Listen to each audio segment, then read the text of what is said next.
Sing it loud, sing it proud, sing it good from the hood. Hello, and welcome to Oyate Speaks TV. That's real and true stories.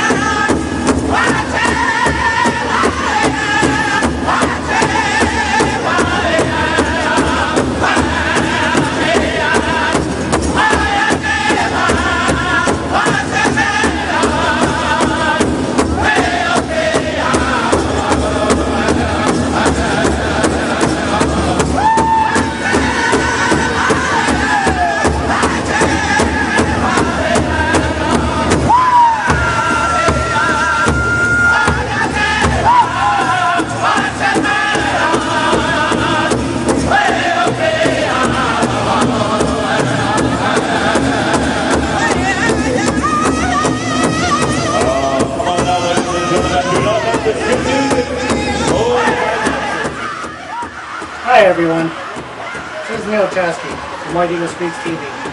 In the interview today with Ralph Swett, as we will see, he will talk about his museum, the 45 acres of land that he's been having for 25 years now, and how he put his heart and soul into maintaining for all the tribes throughout America and North America.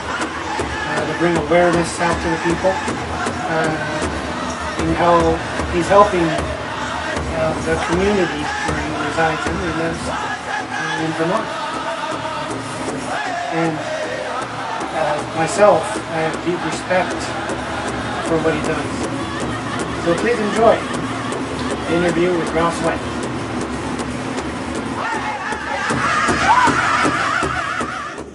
Hello. And welcome to Oyate Speaks TV. And we're proud that we'll be here in Evansville, Vermont, where we are here with Ralph Swett. He is the chief of Clan of the Hawk. And as you know, we bring out stories to you that's real and true stories, to the people. And Ralph, it's an honor and pleasure to be here with you. Thank you. Thank you. So if you would like to tell the audience more about who you are, who is Ralph Swett, and tell more about who you are. I can do that. I'm Chief Spirit Water of the Clan of the Hawk. This is our 25th year on these grounds for our powwow gathering, and we're very honored to have you here. We're in a museum where we have all the artifacts and Chief Looking Glass and Massachusetts, plus many other items that we've collected over the many years we've been here.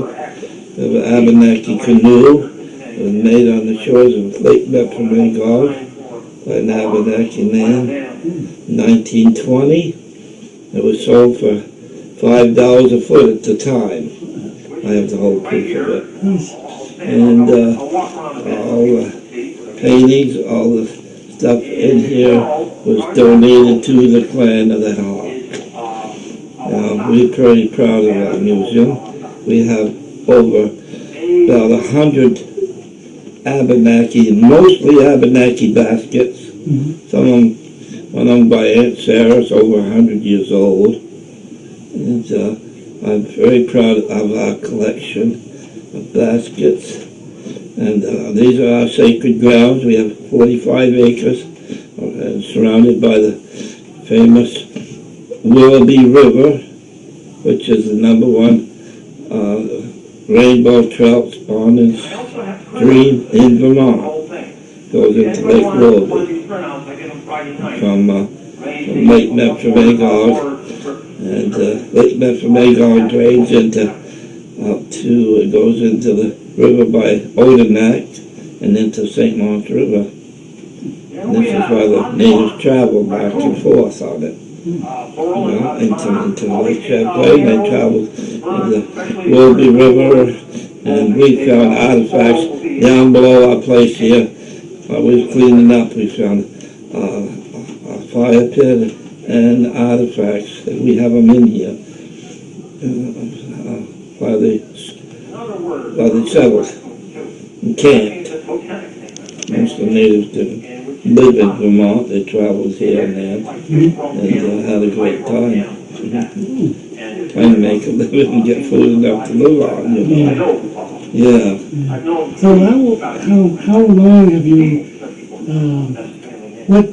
what made you start the Clan of the Hawk? Well, the Clan of the Hawk was started by Howard Knight and Chief from Odanak and the Grand Ambassador of the Abenaki Nation, Darrell the Rock. And they come down here and they see what we was trying to put together, a group of natives, and they helped us. They named us, and they stayed with us over the years. Now gone but Howard now, but the chief from Odanak was very proud of what we was doing. He told me so many times. So the history of the Clan of the Hawk goes back many years. 25 years ago we started. Yes. And we've had several splinter groups that broke off from us and went into like the Mohegan group and other groups they formed, which is fine with us. We tried to help them all. And the natives like to have their own groups and they like to have their own chiefs. And we have on our grounds a 45 acres here. Mr. Stone Tree, which lives here in a top paper shack. And he has a medicine wheel down here, and he lives here year round. And we have a medicine wheel. We have a labyrinth of 3,500 stones. They were all blessed and asked where to go. And we're very proud because it's a healing labyrinth. We're very proud of it. Now, then we have a camp, we have a cook shack, a display room, we have a nice sacred circle, and a museum, and a chapel schoolroom that we all built here from materials on the grounds. And we're very proud of what we've done. It's too bad that we're getting to the end of our life and to not being able to keep it on. But maybe something will work out in the end. Who knows? And over the years, how did you, keep it going, maintain Clan of the Hawk with the people and in the community? Well, we worked very hard at it, very hard. And we had a lot of good people helping us over the years. And of course, the store up the road, the trading post I owned, still do, and that we financed a lot of things down here. I built all this stuff on my own terms and own money, you know, and put together this museum the same way, and everything we have here. What tribes are represented here? Today we have a Mohawk, we have Apaches, we have some Cherokees, and we accept all people, native people. We had a man from the Northeast West Territories yesterday, and he was having problems with his wife, and we smugged him and helped him, and now they're all lovey-dovey again. Thank God. Today we did 2 Abenaki weddings. I did about 20 naming ceremonies. And only one woman, we gave her a name, she didn't like it, she come back, so we changed it. Yeah. But she's happy now. We have a sacred spot down behind the museum called Jason's Place. Jason was a young gentleman that had cystic fibrosis. He's 25 years old and he's dying. He came up here and stayed the last few months of his life in a tie paper shack down here. And he went back to Middlebury and he died the next week, but he wanted his ashes spread here. I had my sister's ashes put here, her husband's ashes put here. Jasper T. Swett is right here, and there'll be some others further down. Let's get on another question for you. There's a lot of talk going on in the Northeast, okay, about who's native, who's not native, okay, and the viewers out there, that following White Eagle Speaks TV, they come from all over, tribes from all over North America, right? And I'd like to know, with you being up here in northern Vermont, right? What is your outlook or your outtake on that issue? Well, I'll tell you personally, I didn't know, I knew I had Indian blood in me. Joe Perro, Nathan Perro's father, come to see me back in the very early 80s and asked me, he knew that I was native, asked me to put on a powwow for him and with him. And he got sick and he died. And when we got, during the late 80s, Howard Knight come around a lot. So we got it set up. And my background is, my great-grandmother was full-blooded Abenaki. I have complete proof of it. And they've always talked about me, of course. And I don't think that they need to know it completely, especially Mr. Salmon. He likes to dig into everybody's. In that case there, I have my great-grandmother's hat that was made out of feathers. There's a frame there in a story that I wrote. That black hat was my great-grandmother's. My mother preserved it many, many years, a special box. And they were from Canada. My father was born in Canada. My grandfather was born in Canada. I have my whole family history traced back into the 1500s. And I can prove everything I tell you. Good. And that's what White Eagle Speaks is about, telling the truth, being honest, and talking from your heart. I'd also like to know, since the Clan of Hawks been in northern Vermont, I only came here a few years ago. My tribe is out in Manitoba, Sioux Valley, the Crow Nation. And it's good to see, the different tribes, coming together here at Clan of the Hawk. Yeah. It's great to see. What's in the community of Evansville and Orleans and St. Johnsbury, up in this area, how is Clan of the Hawk accepted? We have been accepted very, very well. We've had educational programs out. We've been over 50 schools teaching Abenaki way. We've gone to all nursing homes. I worked in the prison system, work camp system, and Newport, St. Johnsbury. When we had natives there, they called me. And I did the best I could with them, with the talking circles we had. Over the years, we've had several what I'd call fakers come in here, try to change our ways, and we're not about to change. I had a vision when I started, and back in 1980s. I had a vision what we were going to do, and I followed that vision through hell all these years, and I probably some people didn't believe in it and left. But that was their problem, not mine. We followed our vision. And we've had a lot of people, some of them have proved their heritage, some of them haven't. We kind of accept people here. Try to. Good.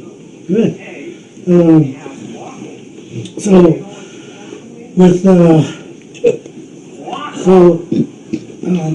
what is your most memorable time with Canada? Memorable time, like what was your most fantastic time you had? Well, we've had a lot of fantastic times in here. A lot of good years. We've had some bad years. We had a while. It was hard starting because we was not brought up on the reservation. We had to pick up all this stuff and learn it ourselves. We had very few teachers, and if you were born on a reservation, you was brought up in that tradition. We wasn't. Everything was hid from us over the years. So we had to make our own tradition. We had to do our own thing, and we we read and talked and visited with people. And we had a lot of teachers in trying to do the right thing with our native trust. Yeah, do everything the right way. Right way. Yeah. We succeeded most of the time, I think. Yeah. So I mean, you're the chief, of Planet of the Hawk. Yes. And how many people are in Planet of the Hawk? Well, I'd say we have several hundred. We have a lot of extended families, From here to, we have people from here to Florida that belong to the Clan of the Hawk. We might not see them every year, but some years we see them. And I'm in touch with most of them with emails and telephone calls all the time. And I help people. I have telephone calls from Oklahoma, I have telephone calls from Arizona, and they ask me all these questions. I try to help them. Yeah. And one last question. If people want to find out more about Planet of the Hawk or about you, where can they go? We have a really beautiful website, and after the clan of Powwow gathered here is over, we'll be updating it. And I wrote a 20-year history of the clans 3 or 4 years ago. I don't think I've got any more of those books left, but we all have it all on computer, so we can print out more. And I should update it too, because it's coming out beautiful book. And we make a yearly pilgrimage over to Brunswick Springs, at least twice a year, to clean the place up and clean out the water hoses and make sure everything's working fine. So the website where they can find your information? Yes, at clanofthehawk.org. Okay. Yeah. Clanofthehawk.org is where you can find Ralph Swett and more information about his organization, the tribe here in northern Vermont. Our office is in my cellar to the house. We have over 100 research books from all the reservations in eastern Canada and eastern United States, birth, death, and marriage records.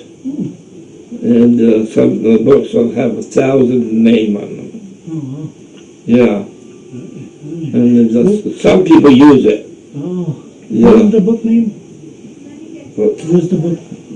There's all kinds of books, full of names from most of it compiled by the Catholic Church priest, Jesuit priest did it. Okay.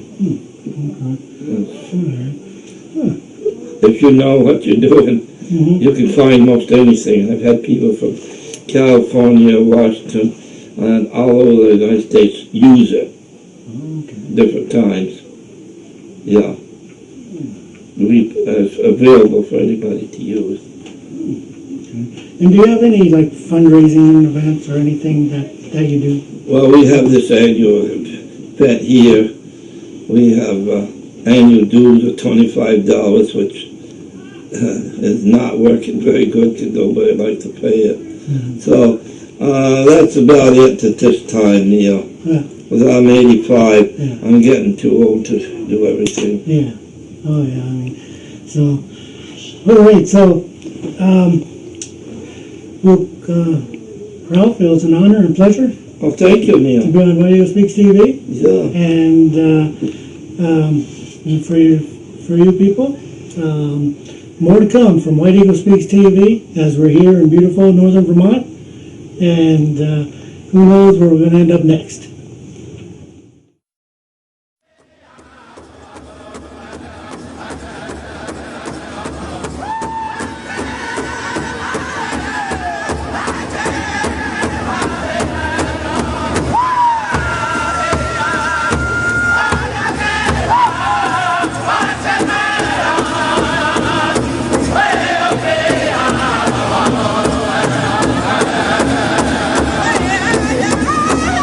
Come on now, ladies and gentlemen, do not let this confuse you.